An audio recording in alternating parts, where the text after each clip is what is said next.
बिस्मिल्लाहिर्रहमानिर्रहीम। अस्सलाम वालेकुम स्टूडेंट्स, मैं ज़फ़र अली शाह, आपका केमिस्ट्री टीचर। स्टूडेंट्स, आज की लेक्चर में हम chapter 6 which is solid state of matter के एक्सरसाइज का लॉन्ग क्वेश्चंस का पोर्शन डिस्कस करेंगे। इससे पहले हमने स्टूडेंट्स मल्टीपल चॉइस क्वेश्चंस और शॉर्ट क्वेश्चंस को डिस्कस किया था। स्टूडेंट्स, तकरीबन 5 चैप्टर्स या 6 चैप्टर्स डिस्कस करने के बाद हम इस पोजीशन पर आ गए हैं कि चैप्टर रीड करने पर हम एक्सरसाइज को सॉल्व कर सकते हैं। इसलिए ऑनवर्ड जो थ्योरेटिकल पोर्शन होगा एक्सरसाइज का या जो न्यूमेरिकल पोर्शन होगा एक्सरसाइज का, उसमें जस्ट आप लोगों को आइडिया दिया जाएगा, कंसेप्ट दिया जाएगा। बाकी एक्सरसाइज को आप सॉल्व खुद करेंगे ताकि आपकी प्रैक्टिस हो। पेपर अटेम्प्ट करें या टेस्ट अटेम्प्ट करें तो आपको कोई प्रॉब्लम ना हो। स्टूडेंट्स, स्टार्ट ले लेते हैं डिस्क्रिप्टिव या लॉन्ग क्वेश्चंस का, जिसमें से फर्स्ट क्वेश्चन पार्ट ए है कि explain kinetic molecular interpretation of solids. Students, जैसे हमने स्टेट्स ऑफ मैटर को स्टार्ट किया था, जिसमें पहले हमने गैसेस को, फिर उसके बाद लिक्विड्स को और फिर उसके बाद सॉलिड्स को डिस्कस किया, तो इन तीनों फिजिकल स्टेट्स में हमने काइनेटिक मॉलिक्यूलर थ्योरी की बेसिस पर इन सॉलिड, गैस और लिक्विड स्टेट्स को डिस्कस करना है। इसी तरह जैसे हमने गैसेस के बारे में कहा था कि gases are composed of the smallest particles known as atoms और मॉलिक्यूल्स, इसी तरह लिक्विड्स में भी यही बात थी और वही पॉइंट जो है सॉलिड में भी है। गैसेस में हमने कहा था कि एम्प्टी स्पेसेस हैं, लिक्विड्स में नहीं है एम्प्टी स्पेसेस, सॉलिड्स में भी नहीं है। ठीक है। इसी तरह हमने कहा था कि gases are compressible, liquids and solids are incompressible. तो वही प्रॉपर्टीज हैं जो कि हम एक्सप्लेन करते हैं the basis of kinetic molecular theory of solids in this case. तो चैप्टर की स्टार्ट में ही काइनेटिक मॉलिक्यूलर थ्योरी मौजूद है। तकरीबन 8 या 9 या मैक्सिमम 10 पॉइंट्स हैं। रीड कर लें और समझने की कोशिश कर लें। पार्ट बी में हमसे पूछा गया है स्टूडेंट्स के discuss in detail diffusion of solids, compression of solids, expansion of solids and motion of molecules of solids। अगर हम डिफ्यूजन को पहले डिफाइन करें कि what do we mean by diffusion, तो हम कहते हैं कि डिफ्यूजन वो प्रोसेस है जिसमें गैसेस स्पॉन्टेनियसली मिक्स होंगे। ठीक है। जैसे हम परफ्यूम अप्लाई करते हैं बॉडीज पर या रूम फ्रेशनर की अगर हम बात करें, तो कुछ देर बाद वो जो परफ्यूम होगा, वो जो सेंट होगा, वो डिस्पर्स हो जाएगा एटमॉस्फेयर में या माहौल में। क्यों? इसलिए क्योंकि हम कहते हैं कि जो गैस के मॉलिक्यूल्स होंगे उनमें फोर्सेस ऑफ अट्रैक्शन नहीं है, उनकी मोशन फ्री है। तो ड्यू टू फ्री मोशन वो किसी भी पॉसिबल डायरेक्शन में जा सकते हैं और दूसरी गैसेस के साथ मिक्स हो सकते हैं। इसको हम डिफ्यूजन कहते हैं। लेकिन फिर हमने कंपैरिजन की लिक्विड्स और गैसेस की डिफ्यूजन की, तो हमने कहा था कि the kinetic energy of gases are greater than the kinetic energies of liquids. तो जो रेट ऑफ डिफ्यूजन है वो गैसेस में तेज है और या ज्यादा है और लिक्विड्स में कम है। लेकिन अगर हम लिक्विड्स को कंपेयर करें सॉलिड्स के साथ, तो हम कहते हैं कि सॉलिड के मॉलिक्यूल्स जो हैं वो स्टेशनरी हैं, वो मोशन करते ही नहीं है, ट्रांसलेटरी मोशंस वहां पर नहीं है। क्यों नहीं है? Due to strong forces of attraction. वो जो पार्टिकल्स होंगे या हम क्रिस्टलाइन सॉलिड्स की इस केस में बात करें, जो आयंस होंगे वो अपनी पोजीशन को छोड़कर नहीं जाते, they are just vibrating at their mean position. तो डिफ्यूजन के लिए मॉलिक्यूल्स का ट्रांसलेटरी मोशन लाजमी है कि वो अपनी पोजीशन को छोड़कर दूसरी पोजीशन पर चले जाएं, लेकिन सॉलिड्स में पोजीशन छोड़ना नहीं होता, तो इसलिए यहाँ पर डिफ्यूजन जो है वो पॉसिबल नहीं है। लेकिन अगर आप अपनी किताब में देखें तो वहां पर 2 मेटल्स जिसको हम कह सकते हैं कि एलॉय है। मैं एग्जाम्पल के तौर पर जिंक और कॉपर की बात करूंगा कि अगर जिंक और कॉपर मेटल्स को सॉलिड स्टेट में हम कंप्रेस करते हैं मुसलसल बहुत अरसे के लिए, आपकी किताब में एयर्स की बात की गई है कि सालों तक अगर इनको हम कंप्रेस करें फिर ऑब्जर्व करें, तो हम देखते हैं कि उसमें से जो एटम्स होंगे वो किसी हद तक मिक्स हुए होंगे। 100% नहीं, मेरे नजदीक जनरली मैं बात कर रहा हूं लेस देन 10% पॉसिबिलिटी ये है, चांसेस हैं कि उनके एटम्स मिक्स हुए होंगे। तो डिफ्यूजन इंतहाई स्लो होगा पॉसिबल है, लेकिन इंतहाई स्लो होगा, उसको साल लगेंगे। ठीक है, तो डिफ्यूजन के लिए यही इंफॉर्मेशन थी। कंप्रेशन की हम बात करते हैं। Compression is the effect of pressure on a substance. किसी सब्सटेंस पर जब हम प्रेशर अप्लाई करते हैं तो उसका क्या असर होगा। स्टार्ट ले लेते हैं गैसेस से। गैसेस की हमने बात की थी। स्टूडेंट्स याद रखें कि हम जब तीनों फिजिकल स्टेट्स को एक दूसरे से अलग करते हैं वो on the basis of forces of attraction करते हैं। फोर्सेस ऑफ अट्रैक्शन सॉलिड्स में स्ट्रॉन्गेस्ट है, लिक्विड्स में स्ट्रॉन्गर है, और वीकेस्ट जो है वो गैसेस में है। इसकी वजह से गैस के मॉलिक्यूल जो होंगे वो एक इंडिपेंडेंट एंटिटी या एक यूनिट के तौर पर एग्जिस्ट करेगा। ठीक है स्टूडेंट्स, मॉलिक्यूल्स अलग अलग होंगे, फोर्सेस ऑफ अट्रैक्शन नहीं है, एक दूसरे को अट्रैक्ट कर ही नहीं सकते नॉर्मल कंडीशंस में। अगर हाई प्रेशर और लो टेम्परेचर आ जाए तो फिर फोर्सेस ऑफ अट्रैक्शन डेवलप हो जाती हैं। उस केस में जनरली हम बात कर रहे हैं कि when there are no forces of attraction there must be the presence of empty spaces. Molecules के दरमियान खाली जगह होंगी। अब जब हम उन गैसेस को कंप्रेस करते हैं तो मॉलिक्यूल्स एक दूसरे के नजदीक आ जाते हैं। मॉलिक्यूल्स खुद ब खुद छोटे होते नहीं हैं स्टूडेंट्स, उनमें जो स्पेसेस हैं वो कम हो जाती हैं। तो इसी तरह जब हम लिक्विड्स को कंप्रेस करते हैं, हमने बात की थी कि generally liquids are incompressible, compress हो जाते हैं, लेकिन वो चेंज वॉल्यूम में इतना आ जाता है जिनको हम नेग्लेक्ट ही कर लेते हैं, इतना कम होता है। इसी तरह सॉलिड्स में भी यही प्रॉपर्टी है कि इनमें क्लोज पैकिंग की वजह से जो पार्टिकल्स की अरेंजमेंट है वो इतनी टाइट है कि जो एम्प्टी स्पेसेस है यहाँ पर वो निग्लेजिबल है। इनफैक्ट या एज अ रिजल्ट हम कह सकते हैं कि solids are incompressible. Expansion is the effect of heat. जब हम किसी सब्सटेंस को हीट दे देते हैं तो उस पर क्या असर होगा। गैसेस के तौर पर एज एन एग्जाम्पल गैसेस को कंसिडर कर लें स्टूडेंट्स, तो हमने कहा था या डिस्कस किया था कि टेम्परेचर और kinetic energy of the gas molecules are directly related. Energy, thermal energy जब हम गैसेस को प्रोवाइड करते हैं तो जो मॉलिक्यूल्स होंगे उनकी काइनेटिक एनर्जी बढ़ जाएगी, वो एक दूसरे से दूर जाएंगे, गैसेस की एक्सपेंशन होगी तो गैस का वॉल्यूम एक्सपेंड हो जाएगा। इसी तरह हमने लिक्विड्स की भी एक्सपेंशन को डिस्कस किया था कि लिक्विड्स में एक्सपेंशन पॉसिबल है। ठीक है स्टूडेंट्स, और अब हम सॉलिड की तरफ आते हैं तो सॉलिड में भी एक्सपेंशन पॉसिबल है। कैसे? जब हम किसी सॉलिड को फर्ज कर ले आयरन की बात कर लेते हैं तो उसको जब हम हीट दे देते हैं तो आयरन के एटम्स की kinetic energy in terms of vibrational energy बढ़ जाएगी। उन वाइब्रेशनल एनर्जीज के बढ़ने की वजह से अब एक एटम दूसरी एटम की तरफ एनर्जी ट्रांसफर करेगा हॉरिजॉन्टली उसके मेटेलिक लैटिस में, तो इससे एक्सपेंशन होगी मेटल्स में। ठीक है, तो मतलब ये है स्टूडेंट्स के गैसेस, लिक्विड्स और सॉलिड्स तीनों में एक्सपेंशन पॉसिबल है। और आखिरी प्रॉपर्टी जो है कि मोशन ऑफ मॉलिक्यूल्स, जैसे डिफ्यूजन में मैंने बात की स्टूडेंट्स, हमने डिस्कस किया कि जो फोर्सेस ऑफ अट्रैक्शन है वो सॉलिड्स में स्ट्रॉन्गर है than the liquids and gases. अब उन स्ट्रॉन्ग फोर्सेस ऑफ अट्रैक्शन की वजह से सॉलिड के जो पार्टिकल्स होंगे वो अपनी पोजीशन को छोड़कर नहीं जा सकते, but they are just vibrating at their mean position. तो जो मॉलिक्यूल्स में ट्रांसलेशनल मोशन है वो पॉसिबल नहीं है, लेकिन वाइब्रेशनल मोशन पॉसिबल है। और इसी तरह जैसे गैस के मॉलिक्यूल्स में रोटेशन होती है किसी मॉलिक्यूल की, यहाँ पर रोटेशन पॉसिबल नहीं है, they are just vibrating at their mean positions. ये क्यों? It is because of the stronger forces of attraction, जिनको हम इंटरमॉलिक्यूलर फोर्सेस ऑफ अट्रैक्शन भी कहते हैं। क्वेश्चन 2 पार्ट ए के discuss in detail sodium chloride lattice. Sodium chloride students आपको पता है कि this is an ionic compound जिसमें सोडियम एटम जो होगा वो पॉजिटिवली चार्ज होगा और जो क्लोरीन होगा वो नेगेटिवली चार्ज होगा, जिसको हम कहते हैं कि क्लोराइड आयन की फॉर्म में होगा, और सोडियम जो होगा वो सोडियम आयन की फॉर्म में होगा।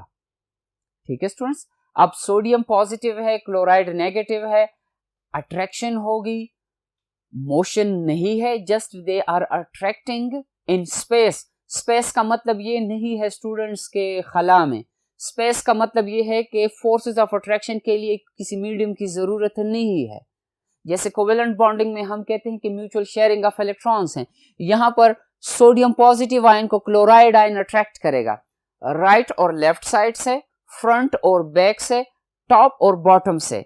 तकरीबन एक सोडियम के लिए 6 क्लोराइड आयंस और एक क्लोराइड आयन के लिए 6 सोडियम आयंस होंगे। तो जब इसी तरह की अरेंजमेंट होगी हमारे पास सोडियम क्लोराइड की केस में, तो जो क्रिस्टल बनेगा, जो यूनिट सेल बनेगा, वो बॉडी सेंटर्ड क्यूबिक होगा, फेस सेंटर्ड क्यूबिक होगा स्टूडेंट्स।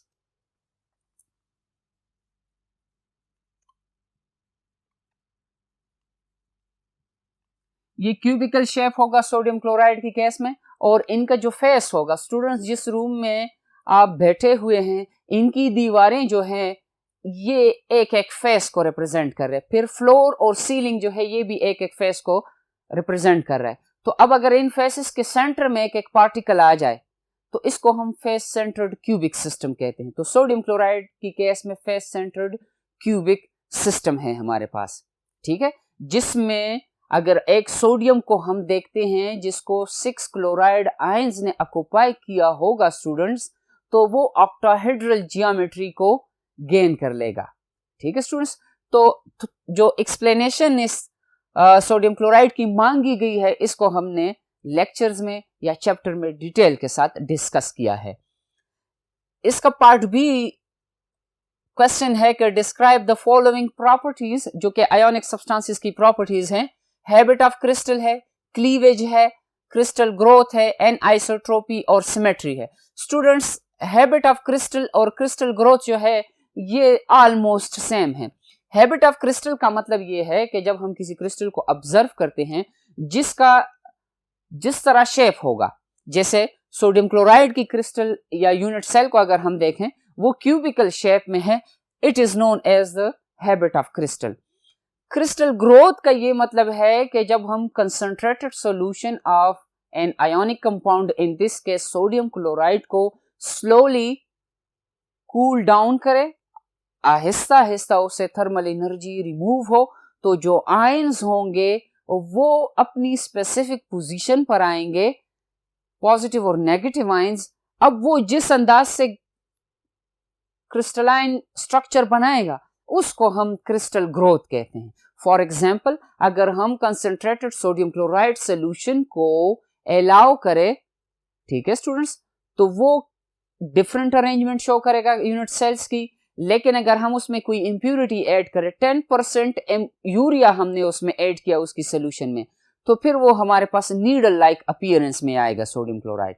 तो ये कंडीशंस पर डिपेंड करता है कि क्रिस्टल ग्रोथ या क्रिस्टल का जो शेप होगा जिसको हम हैबिट ऑफ क्रिस्टल कहते हैं वो कैसे होगा। It depends upon the condition. अगर आप हीट को डायरेक्टली रिमूव करते हैं तो जो पार्टिकल्स होंगे वो अपनी स्पेसिफिक पोजीशंस पर नहीं आएंगे, ठीक है, क्योंकि यहाँ पर क्लोराइड आयन है, नेगेटिव चार्ज है। अब उसके करीब अगर दूसरा क्लोराइड आयन होगा तो फिर तो रिपल्शन कॉज होगी, जिससे उस यूनिट सेल में या क्रिस्टलाइन सब्सटेंस में क्या होगा, अनस्टेबिलिटी आएगी, ठीक है स्टूडेंट्स। और ये हमने factors affecting shape of crystalline solids या शेप ऑफ क्रिस्टल्स में डिस्कस किया था।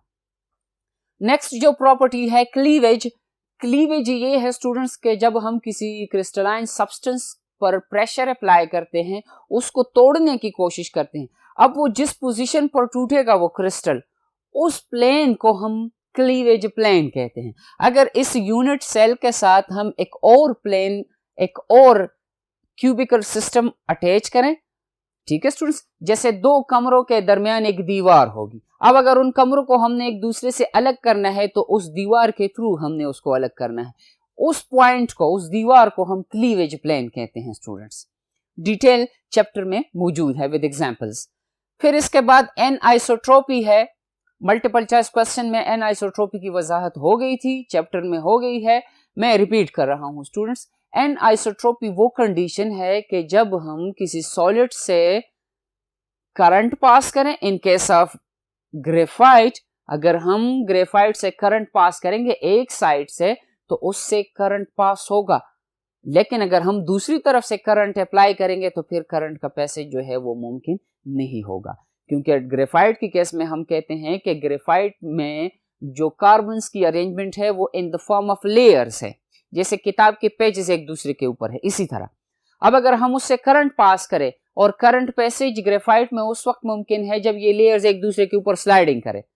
तो अगर हम ऐसे डायरेक्शन से करंट अप्लाई करते हैं जिसमें ये स्लाइडिंग ना हो तो करंट पैसेज मुमकिन नहीं है। लेकिन अगर ऐसी डायरेक्शन से हम अप्लाई करें करंट जिसमें ये स्लाइडिंग पॉसिबल हो तो फिर हम कहते हैं कि करंट का पैसेज मुमकिन है। इस प्रॉपर्टी को हम एन आइसोट्रोपी या एन आइसोट्रोपिक नेचर कहते हैं स्टूडेंट्स। और अगर हर तरफ से करंट पैसेज मुमकिन हो, थर्मल एक्सपेंशन सेम हो, तो फिर उसको हम आइसोट्रोपी या आइसोट्रोपिक नेचर कहते हैं। ठीक है स्टूडेंट्स। और आखिर में सिमेट्री की बात की गई है। सिमेट्री का वर्ड जो है बायोलॉजी में आप लोगों ने सीखा होगा कि जब हम किसी जानदार को इस अंदाज से डिवाइड करें दो हिस्सों में जिसका एक हिस्सा दूसरे हिस्से का मिरर इमेज हो, उसको कॉपी करें। ठीक है, जैसे अगर हम अपनी बॉडी को देखें तो हमारा right side is the mirror image of left side, इसको हम सिमेट्री कहते हैं, वर्टिकल सिमेट्री। क्रिस्टल्स की यूनिट सेल्स में या क्रिस्टलाइन सब्सटेंसेस के केस में व्हाट इज सिमेट्री, हम कहते हैं कि ये जो शेप होगा अगर इसको हम 360 एंगल से रोटेट करें और वो मल्टीपल टाइम्स रिपीट हो, जैसे हमारे पास ये क्यूबिकल सिस्टम है, अब इसका राइट फेस जो है वो मिरर इमेज है लेफ्ट फेस का, इसका जो फ्रंट फेस है ये बैक फेस का मिरर इमेज है, मतलब एक दूसरे की कॉपी है। इसका जो टॉप फेस है वो बॉटम का में जो फेस मौजूद है उसका मिरर इमेज है। अब अगर हम इस क्यूबिकल सिस्टम को रोटेट करें किसी भी एंगल से तो हम इसमें ये फर्क महसूस नहीं कर सकते कि इसका पहले वाला फेस कौन सा था और इसका जो बाद में फेस आ गया है वो कौन सा है। इसको हम सिमेट्री कहते हैं स्टूडेंट्स। सिमेट्री के लिए हमने एक्सेस ऑफ सिमेट्री पढ़ा था, सेंटर ऑफ सिमेट्री पढ़ा था और प्लेन ऑफ सिमेट्री पढ़ा था। ठीक है स्टूडेंट्स, ये था सिमेट्री से रिलेटेड इंफॉर्मेशन। क्वेश्चन नंबर 3 में पूछा गया है कि differentiate between the following pairs ionic and molecular solids. इससे पहले कि हम इनकी वजाहत करें स्टूडेंट्स, आपको कम से कम सॉलिड स्टेट का पता होना चाहिए कि ये वो स्टेट है जिसका वॉल्यूम स्पेसिफिक होगा, ये वो स्टेट है जिसका शेप स्पेसिफिक होगा, ये वो स्टेट है कि जिसमें फोर्सेस ऑफ अट्रैक्शन स्ट्रॉन्गर हैं, और ये वो स्टेट है विच इज इनकम्प्रेसिबल। अब आयोनिक और मॉलिक्यूलर, ये तो बस सिंपल बात हो गई है कि आयोनिक सॉलिड्स वो सॉलिड्स हैं जहां पर आयोनिक बॉन्ड मौजूद हो, मॉलिक्यूलर सॉलिड्स वो हैं जहां पर मॉलिक्यूल्स सॉलिड स्टेट में आ गए हों। आयोनिक सॉलिड की एग्जांपल के तौर पर हम सोडियम क्लोराइड लेंगे या पोटेशियम क्लोराइड, और मॉलिक्यूलर सॉलिड की केस में हम वाटर एज एन एग्जांपल ले सकते हैं। Students, there is a difference between an ionic compound and molecular compound. Molecular compound में मॉलिक्यूल प्रेजेंट होगा जहां पर पार्शियल पॉजिटिव और नेगेटिव कंडीशन तो पॉसिबल है, लेकिन कंप्लीट पॉजिटिव और कंप्लीट नेगेटिव पॉसिबल नहीं है। जैसे सोडियम क्लोराइड के केस में आप देख सकते हैं कि कंप्लीट पॉजिटिव और कंप्लीट नेगेटिव है। वाटर की केस में पार्शियल पॉजिटिव पार्शियल नेगेटिव मौजूद है। अब जब सोडियम क्लोराइड सॉलिड स्टेट में होगा तो यहां पर जो फोर्सेस होगी वो आयोनिक फोर्सेस होंगी स्टूडेंट्स। पॉजिटिव नेगेटिव को इलेक्ट्रोस्टैटिकली अट्रैक्ट करेगा। इलेक्ट्रोस्टैटिक फोर्सेस का मतलब ये है कि द चार्जेस एट रेस्ट, जब उनमें अट्रैक्शन हो लेकिन एट रेस्ट हो, जैसे आपने कूलम्स लॉ को डिस्कस किया था फिजिक्स की chapter first which is electrostatics. Molecular solids में क्या होगा स्टूडेंट्स, वाटर है, वाटर जब सॉलिड स्टेट में आएगा तो ये जब दूसरे वाटर मॉलिक्यूल के साथ अट्रैक्शन प्रोड्यूस करेगा for the conversion into solid state, तो जो फोर्सेस ऑफ अट्रैक्शन होंगी स्टूडेंट्स, यहां पर हाइड्रोजन बॉन्डिंग होगी। ठीक है, मॉलिक्यूल सॉलिड स्टेट में आएगा, जिसकी बेसिस पर हम कहते हैं कि मॉलिक्यूलर सॉलिड्स आर सॉफ्ट। इन पर जब हम प्रेशर अप्लाई करते हैं तो ये लिक्विड स्टेट में कन्वर्ट होगा। आयोनिक सॉलिड्स की केस में ऐसा नहीं है। क्यों? क्योंकि ionic forces are much more stronger than the hydrogen bonding. ठीक है स्टूडेंट्स, ये इन दोनों की वजह थी। नेक्स्ट जो है lattice energy and crystal lattice. Lattice energy is the amount of energy released during the formation of 1 mole of an ionic compound from its gaseous ions। जैसे सोडियम क्लोराइड की केस में हमारे पास सोडियम पॉजिटिव आयंस के 1 मोल gaseous ions हो, इसी तरह chloride 1 मोल gaseous ions हो, ये जब एक दूसरे के करीब आएंगे और आयोनिक कंपाउंड सोडियम क्लोराइड में कन्वर्ट होंगे, इस दौरान जो एनर्जी रिलीज होगी उसको हम 1 मोल के लिए लैटिस एनर्जी कहेंगे स्टूडेंट्स।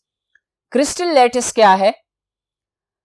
क्रिस्टल लैटिस स्टूडेंट्स वो कंडीशन है, या इससे रिलेटेड जनरली मैं बात करूं कि क्रिस्टलाइन सब्सटेंसेस वो हैं जिसमें पार्टिकल्स 3 डायमेंशनली अरेंज हों। अब इस केस को, जैसे ये हमने डिस्कस किया कुछ देर पहले, इसके जो कॉर्नर्स होंगे इसको हम लैटिस पॉइंट्स कहते हैं। लैटिस पॉइंट्स वो जगह हैं जहां पर ये आयंस या मॉलिक्यूल्स मौजूद होंगे। ठीक है स्टूडेंट्स, क्रिस्टल लैटिस का मतलब ये है कि जब हम यूनिट सेल्स लेंगे और उनको हम 3 डायमेंशनली अरेंज करें, या 3 dimensional arrangement of the particles is known as crystal lattice. Sodium chloride की लिहाज से चैप्टर में आपको डिटेल दी गई है स्टूडेंट्स। थर्ड पेयर जो है कि plane of symmetry and axis of symmetry. Symmetry की वजाहत हो गई कि जब हम किसी यूनिट सेल को 360 डिग्री से रोटेट करते हैं और वो बार बार अपनी उस अपीयरेंस को रिपीट करे, that is known as symmetry. Plane of symmetry क्या है? इस रूम को कंसिडर कर ले जिसमें आप बैठे हुए हैं, और इसकी सेंटर में अगर हम एक दीवार खड़ी करें तो अब दीवार की दोनों तरफ जो कमरा है या जो रूम है वो एक दूसरे को कॉपी कर रहा है। ठीक है, अगर हम राइट टू लेफ्ट दीवार ड्रा करें या फ्रंट टू बैकवर्ड दीवार ड्रा करें तो उससे एक प्लेन बनेगा। ठीक है, इसी तरह क्रिस्टलाइन सब्सटेंसेस के केस में ये एक इमेजिनरी प्लेन होता है जिसकी दोनों तरफ हम देखते हैं कि जो क्रिस्टल है वो बार बार अपनी अपीयरेंस को रिपीट कर रहा है, उसको हम प्लेन ऑफ सिमेट्री कहते हैं। इसी तरह एक्सिस ऑफ सिमेट्री जो है ये एक लाइन हम ड्रॉ करते हैं। ठीक है, जैसे इस रूम में अगर हम एक तार को इमेजिन करें, बिजली की तार हो, व्हाटएवर जो भी हो, लेकिन हम एक एक्सिस कंसिडर करते हैं कि उस एक्सिस से अगर हम उस रूम को पहले 60 एंगल से, फिर 60 से, फिर 60 से और फिर रिपीट करें मुसलसल 360 एंगल्स तक, तो वो बार बार उस अपीयरेंस को रिपीट करे, जिससे हम ये नहीं कह सकते या हमें पता नहीं चलता कि इसका इनिशियल अपीयरेंस कौन सा है और फाइनल अपीयरेंस कौन सा है। उसको हम एक्सिस ऑफ सिमेट्री कहते हैं स्टूडेंट्स। ठीक है, नेक्स्ट क्वेश्चन जो है क्वेश्चन नंबर 4 पार्ट ए कि व्हाट इज एलोट्रोपी, और एग्जाम्पल के तौर पर ऑक्सीजन और सल्फर की वजाहत करें। हम कहते हैं एलोट्रोपी को इसी तरह डिफाइन करेंगे हम कि ये वो कंडीशन है कि जिसमें एक एलिमेंट एक से ज्यादा क्रिस्टलाइन फॉर्म्स में एग्जिस्ट करे। ऑक्सीजन की केस में ऑक्सीजन मॉलिक्यूल O2 और ओजोन मॉलिक्यूल O3, ये एग्जांपल्स हैं। सल्फर की केस में सल्फर मोनोक्लिनिक है। ठीक है स्टूडेंट्स, और इसी तरह रोम्बोहेड्रल है, या सल्फर के दूसरे जो टाइप्स दिए गए हैं आपकी किताब में, उसमें से एक प्लास्टिक है जिसका कोई स्पेसिफिक शेप नहीं है, और दूसरा क्रिस्टलाइन है जिसमें स्पेसिफिक पार्टिकल्स की अरेंजमेंट है स्टूडेंट्स। तो ये दोनों की वजाहत जो है आपकी किताब में मौजूद है। और एलोट्रोपी तो ऑलरेडी आप लोगों को पता है कि it is the existence of an element in more than one crystalline form. Part B में पूछा गया है कि explain low density and high heat of fusion of water. Density you know that it is the mass per unit volume. Water की density क्यों low है? हम कहते हैं कि अगर हम बॉइलिंग वाटर को देखते हैं, बॉइलिंग वाटर को, तो बॉइलिंग वाटर की केस में वाटर की डेंसिटी सबसे कम होगी। ठीक है, अब हम जब बॉइलिंग वाटर को ठंडा करते हैं, टेम्परेचर आहिस्ता आहिस्ता हम कम कर देते हैं, थर्मल एनर्जी वाटर से रिमूव करते हैं, तो वाटर की डेंसिटी बढ़ना शुरू हो जाएगी। अप टू 4 डिग्री सेल्सियस या एट 4 डिग्री सेल्सियस वाटर की डेंसिटी मैक्सिमाइज हो जाएगी, मैक्सिमम हो जाएगी 1 ग्राम पर सेंटीमीटर क्यूब, और वॉल्यूम उसका मिनिमम हो जाएगा। ठीक है, इसलिए जब बर्फ बन जाती है 0 डिग्री सेल्सियस पर, तो 4 से नीचे जब हम आ जाते हैं, वॉल्यूम बर्फ का या पानी का एक्सपेंड होगा, उसकी डेंसिटी कम होगी। 0 पर वॉल्यूम मैक्सिमम और डेंसिटी मिनिमम हो जाएगी, बर्फ में जब पानी कन्वर्ट हो जाएगा तो बर्फ इसलिए वाटर सरफेस पर फ्लोटिंग करती है। अदरवाइज अगर रिवर्स कंडीशन होती तो फिर बर्फ को वाटर की सरफेस पर नहीं होना चाहिए था, बॉटम में होना चाहिए था। That is the unique behaviour of water. अब high heat of fusion, what is heat of fusion? हम कहते हैं कि it is the amount of energy required at the melting point of any solid या एनी सब्सटेंस। ठीक है, उस दौरान जब हम किसी सॉलिड को उसके मेल्टिंग पॉइंट पर जो एनर्जी देते हैं और वो कन्वर्ट हो जाता है लिक्विड स्टेट में, उसको हम हीट ऑफ फ्यूजन कहते हैं। तो हाई हीट ऑफ फ्यूजन है इसलिए स्टूडेंट्स क्योंकि यहाँ पर हमने वाटर की केस में हाइड्रोजन बॉन्डिंग खत्म करनी है, इंटरमॉलिक्यूलर फोर्सेस ऑफ अट्रैक्शन को खत्म करना है हमने, जिससे सॉलिड स्टेट से वाटर लिक्विड स्टेट में आएगा। डिटेल इन यूनिक प्रॉपर्टीज की मौजूद है चैप्टर में, किताब में भी मौजूद है, स्टडी कर लें, लेक्चर्स दोबारा सुन लें। क्वेश्चन नंबर 5 में है स्टूडेंट्स के define and explain molecular and metallic solids. Molecular solids की तो तकरीबन 2 बार पहले भी वजाहत हो गई है कि मॉलिक्यूलर सॉलिड्स वो हैं, मैं दोबारा वाटर की तरफ आऊंगा स्टूडेंट्स, क्योंकि वाटर मॉलिक्यूलर सॉलिड है, कार्बन डाइऑक्साइड मॉलिक्यूलर सॉलिड है जो आपकी किताब में एज एन एग्जांपल मौजूद है। वाटर की केस में लिक्विड स्टेट में वाटर मॉलिक्यूल्स में हाइड्रोजन बॉन्डिंग प्रेजेंट है लेकिन परमानेंट नहीं है। अगर वाटर का मॉलिक्यूल बॉटम में होगा, कुछ देर बाद वो मिडिल तक आएगा, कुछ देर बाद वो सरफेस पर आएगा। तो अगर हाइड्रोजन बॉन्डिंग परमानेंट होती तो फिर वाटर का मॉलिक्यूल अपनी पोजीशन को छोड़कर नहीं जा सक रहा होता।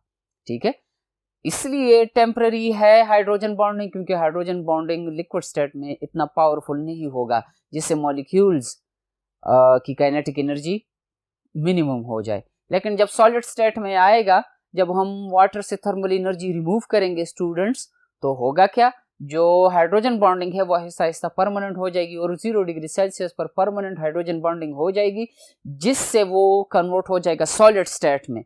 अब intermolecular forces of attraction in case of water और हाइड्रोजन बॉन्डिंग, इस कंडीशन को हम मॉलिक्यूलर सॉलिड कहते हैं। कार्बन डाइऑक्साइड की केस में भी डाइपोल्स मौजूद है, पार्शियल पॉजिटिव और पार्शियल नेगेटिव।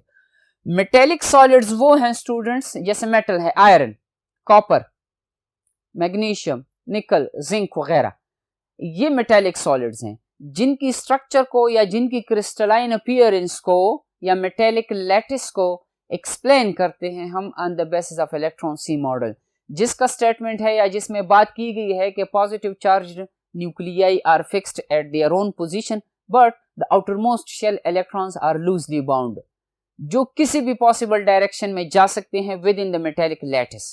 ठीक है, अगर ये बोर्ड कोई मेटल का सरफेस है तो इससे इलेक्ट्रॉन बाहर नहीं आएंगे, लेकिन इस बोर्ड के जो मेटल जो मटेरियल होगा उसकी मास के अंदर उसकी मोशन होगी। ठीक है स्टूडेंट्स, तो ये मेटेलिक सॉलिड्स और मॉलिक्यूलर सॉलिड्स की थोड़ी बहुत एक्सप्लेनेशन थी, इसकी प्रॉपर्टीज और कंप्लीट एक्सप्लेनेशन बुक में मौजूद है। पार्ट बी में पूछा गया है कि what are the features of 3 types of packing in cubic system. Cubic system में हम कहते हैं कि इसमें एंगल्स, जितने भी एंगल्स हों, जितनी भी एजेस हों, फेसेस हों, वो सेम होंगे। अगर एंगल 90 होगा तो throughout the cubical system angle 90 होगा बिटवीन द 2 फेसेस, जिसको हम इंटरफेशियल एंगल्स कहते हैं। जैसे स्टूडेंट्स, ये एक फेस होगा, ये उसके 90 एंगल पर दूसरा फेस होगा, इनके दरमियान जो एंगल होगा इनको हम इंटरफेशियल एंगल कहते हैं, और जब एंगल्स बन जाते हैं उस पोजीशन को हम एज कहते हैं। तो अब हमारे पास 3 क्यूबिकल सिस्टम्स हैं किताब में, जिनकी एक्सप्लेनेशन हो गई है। सिंपल क्यूबिक है, जिसमें जो पार्टिकल्स होंगे स्टूडेंट्स वो इस क्यूबिक के कॉर्नर्स पर मौजूद होंगे, ना तो फेस पर मौजूद होंगे और ना उस क्यूबिक के सेंटर में मौजूद होंगे। और दूसरा सिस्टम है हमारे पास बॉडी सेंटर्ड क्यूबिक, जिसमें सिंपल क्यूबिक जैसी अरेंजमेंट होंगी लेकिन एक एक्स्ट्रा पार्टिकल उसकी सेंटर में मौजूद होगा। जैसे रूम के सेंटर में अगर हम एक पार्टिकल को चारों अतराफ से, जमीन से या हम कह सकते हैं कि फ्लोर और सीलिंग से, राइट और लेफ्ट से, फ्रंट और बैक से इक्वल पोजीशंस पर, जिसको किताब में इक्विडिस्टेंट का वर्ड इस्तेमाल किया गया है, इक्विडिस्टेंट पोजीशन पर हम लेकर आए, that is body centred cubic. और थर्ड टाइप जो है that is face centred cubic. अब जो फेसेस हैं, जो दीवारें हैं, इनकी सेंटर में एक एक पार्टिकल्स अगर आ जाता है उस क्यूबिक के सिस्टम में, जैसे ये एक फेस होगा, दूसरा, तीसरा और उस साइड पर चौथा फेस, फिर ये 5 और ये छठा आ जाएगा। तो इन 6 फेसेस पर एक एक पार्टिकल मौजूद होगा, जिसको हम फेस सेंटर्ड क्यूबिक सिस्टम्स कहते हैं, जिनकी वजाहत किताब में विद एग्जांपल्स मौजूद है। ठीक है स्टूडेंट्स, ये हमने 5 क्वेश्चंस डिस्कस किए, डिस्क्रिप्टिव क्वेश्चंस है। आखिरी क्वेश्चन नंबर 6 में क्या मांगा गया है, आइए डिस्कस करते हैं बोर्ड नंबर 2 पर। स्टूडेंट्स, क्वेश्चन नंबर 6 में पूछा गया है कि write down the 3 factors that affect the shape of an ionic crystal. Ionic crystal आप जानते हैं, क्रिस्टल हम उसको कहते हैं जिसमें आसान अल्फाज में कि जिसके पार्टिकल्स 3 डायमेंशनली अरेंज्ड हों। आयोनिक की केस में आयंस होंगे, मॉलिक्यूलर की केस में मॉलिक्यूल्स होंगे और मेटेलिक की केस में एटम्स होंगे मेटल के। ठीक है स्टूडेंट्स, अब 3 फैक्टर्स मांगे गए हैं हमसे। इस टॉपिक की वजाहत हो गई है जिसमें हमने तकरीबन 4 फैक्टर्स डिस्कस किए थे। फर्स्ट फैक्टर था electrostatic forces of attraction. Second factor हमने आयोनिक रेडियस को डिस्कस किया था, या रेडियस रेशो को डिस्कस किया था हमने, जिसमें हम पॉजिटिव आयन की रेडियस का रेशो ले रहे थे, या R positive radius of positive ion divided by R negative radius of negative ion. और फिर हमने इफेक्ट ऑफ टेम्परेचर कि अगर हम किसी आयोनिक कंपाउंड को जल्दी मतलब डायरेक्ट हीट रिमूव करवाएंगे, कूलिंग उसकी होगी, जब डायरेक्ट होगी तो वहां पर पार्टिकल अरेंजमेंट कैसे होगा, और अगर हम उसको स्लोली अलाउ करें कूलिंग के लिए तो वहां पर पार्टिकल्स की अरेंजमेंट किस तरह होगी। और आखिर में हमने इम्प्योरिटी का इफेक्ट डिस्कस किया था। जैसे कुछ देर पहले मैंने आपको बता दिया कि सोडियम क्लोराइड अगर कंसंट्रेटेड सोल्यूशन है और उसको हम स्लोली अलाउ करें टू कूल डाउन तो वो 3 डायमेंशनल अरेंजमेंट शो करेगा। लेकिन अगर हम उसमें से 10% यूरिया ऐड करें एज एन इम्प्योरिटी तो वहां पर नीडल लाइक अपीयरेंस होगी हमारे पास। ठीक है, इन फैक्टर्स की डिटेल चैप्टर में मौजूद है। और क्वेश्चन नंबर 6 का पार्ट बी जो है, what is meant by unit cell of a crystal. Unit cell बार बार बताया गया आपको स्टूडेंट्स, जैसे प्लांट्स और एनिमल सेल्स की वजाहत हम करते हैं कि it is the structural and functional unit of life. Unit cell is the structural unit of a crystalline substance. ये यूनिट सेल को आप एक छोटे बॉक्स की तौर पर कंसिडर कर सकते हैं। जैसे दीवार में ईंटें लगी हैं स्टूडेंट्स, तो एक ईंट जो है ये यूनिट सेल है। ये इस ईंट की जो प्रॉपर्टीज होंगी, इंटरफेशियल एंगल्स, फेसिस का डायमेंशंस, ठीक है स्टूडेंट्स, तो ये अगर एक ईंट की वजाहत हम करेंगे तो हम दीवार में जितनी भी ईंटें हैं उन सब की वजाहत कर रहे हैं। इसी तरह यूनिट सेल में जो एजेस होंगे, इंटरफेशियल एंगल होंगे, जो फेसेस होंगे, जो पार्टिकल्स के अरेंजमेंट होंगे, वही अगर हम यूनिट सेल के लिए एक्सप्लेन करेंगे तो हम पूरे क्रिस्टल लेटिस के लिए एक्सप्लेन करते हैं। ठीक है स्टूडेंट्स, आज की लेक्चर में हमने लॉन्ग क्वेश्चंस या डिस्क्रिप्टिव पार्ट को एक्सप्लेन किया और उसके साथ जो पॉसिबल एक्सप्लेनेशन थी वो भी दी गई आपको विद एग्जांपल्स। इंशाल्लाह नेक्स्ट लेक्चर में जब आएंगे तो एक नए टॉपिक के साथ हाजिर होंगे। तब तक के लिए अल्लाह हाफिज।